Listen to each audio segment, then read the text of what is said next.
कुठं विसरून आलीस ग ताई, अन कुठं विसरून आलीस ग, अन कुठं विसरून आलीस ग ताई, अन कुठं विसरून. आणि जे काही आता इथे हे मांडलेले भाज्या वगैरे किंवा आपण काय केलं ही पोषण गुढी एक उभारली नाही का, तर त्याच्यामध्ये आता काय काय तिथं मांडलेले हिरव्या पालेभाज्या आपल्याकडचं जर आता नाही येत म्हणजे सीझन संपत आलं म्हणून जरा कमी आहे, नाहीतर ती पोषण गुढी का उभारली आपण की त्याच्यासाठी काय ते आता हे आपण हे लावलं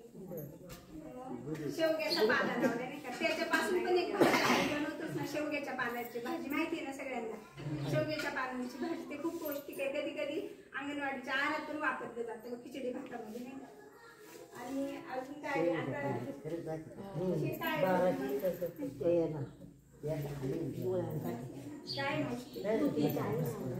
हा ते नाही काय रक्तवाढीसाठी ना ती म्हणतात त्याला, तिथं त्याचं झाड मावशीच्या घरी मावशीची पण ते काहीतरी काम करत असते, मग तो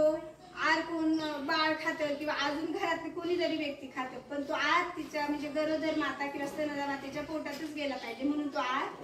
अंगणवाडीमध्ये येऊनच इथे शाळेतच खाल्ला गेला पाहिजे, असं एक माझी सगळ्यांना म्हणजे नाही का सारखी म्हणत राहतात ना की डब्बा द्या डब्बा द्या. मग तिचं लग्न झालं किंवा आदिवासी भागामध्ये एकत्रित राहून पण लग्न करता पण मुलगी होतं तो पण खेळ करतो.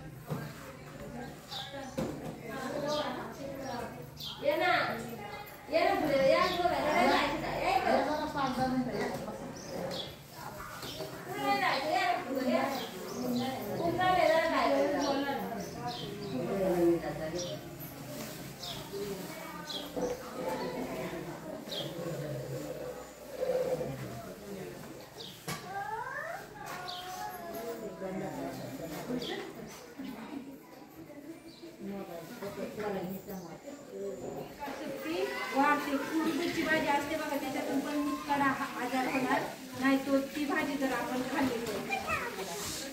आता हे कडधान्य आहेत बघा, ते कडधान्यापासून आपल्या शरीराला काय भेटतं, त्याच्यात जास्त मोड आले ना का त्याचं जीवनसत्व वाढतं, म्हणजे कच्च जर आपण खाल्लं तर आपल्या शरीरात जास्त जीवनसत्व वाढतं. आता प्रथिने आहे डाळी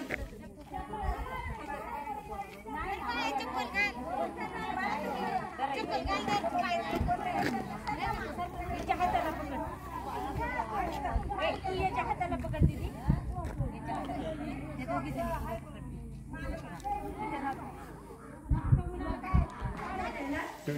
हिरव्या पट्ट्यात आणि हिरव्या पट्ट्यातून मग दुसरा कोणता कलर दिसतो, पांढरा कलर दिसतो, त्याच्यामध्ये काय असतं आदर्श बाळ, पण बाळ